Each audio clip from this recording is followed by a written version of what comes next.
Hello friends, welcome back to my YouTube channel Theories of Physics. This is Dheeraj Maurya, a physics teacher, a physics learner.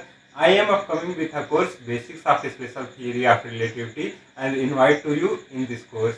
Friends, हमने एक format के जरिए अपने पिछले ही video में आपको ये बता दिया था कि फिजिक्स की कौन सी ब्रांच किन एग्जाम्स के लिए कितनी इम्पॉर्टेंट है, और साथ ही साथ आपको ये भी बताया था कि हमने मॉडर्न फिजिक्स की स्पेशल थियरी ऑफ रिलेटिविटी की एक लेक्चर सीरीज स्टार्ट कर रहा हूं, और इस लेक्चर सीरीज में मैं आपको इनवाइट भी करता हूं।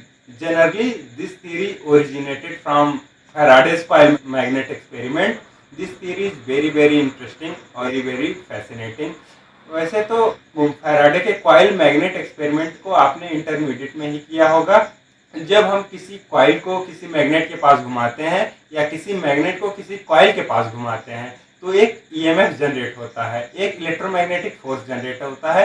इस घटना को एनालिसिस करते हुए 1905 ईस्वी में अल्बर्ट आइंस्टीन ने इस थियरी का सारा प्रपोजल बनाया, और ये थियरी क्या है, कैसी है, इसके बारे में हमें समझाया।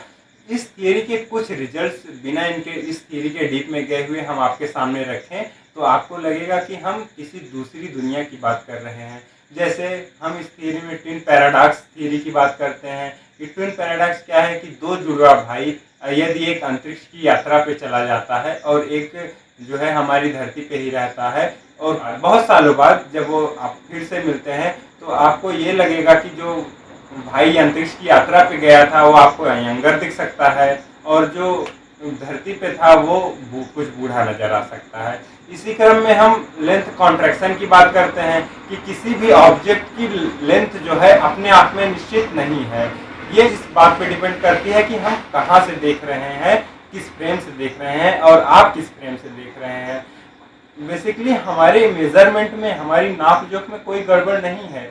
एक्चुअली उस ऑब्जेक्ट की लेंथ है उतनी, अलग अलग है। हमारी दुनिया है ही ऐसी अजीब सी। इस थियरी पे बेस्ड हमारे नेविगेशन सिस्टम, हमारी जीपीएस सिस्टम बनाए गए हैं। यदि हमारी दुनिया ऐसी नहीं होती तो हमारा जीपीएस सिस्टम ठीक तरह से काम नहीं करता। जैसे हम किसी म्यूजिक कंसर्ट या डांस क्लब में जा रहे होते तो वो जीपीएस हमको किसी हॉस्पिटल या किसी अन्यत्र जगह पहुंचा देता, भटका देता रास्ता ही हमको। जैसे न्यूटन्स लॉ जो बेसिकली हमारी लाइफ में घटने वाली हर घटना को कंट्रोल करता है, हर घटना को गवर्न करता है, वो भी जब हाई वेलोसिटी इन्वॉल्व हो जाती है तो न्यूटन्स लॉ भी फेल हो जाते हैं, या हम उनको इस्तेमाल नहीं कर पाते ठीक तरह से। और हम किसी भी ऑब्जेक्ट पे कितना भी फोर्स अप्लाई कर लें फिर भी हम वैक्यूम में उस ऑब्जेक्ट की स्पीड लाइट के स्पीड से ज़्यादा नहीं कर सकते हैं। इसी तरह की ढेर सारी घटनाएं हम अपने इस थ्योरी के अंदर में करेंगे। आपको बहुत ही मजा आने वाला है क्योंकि ये थ्योरी बहुत ही इंटरेस्टिंग है।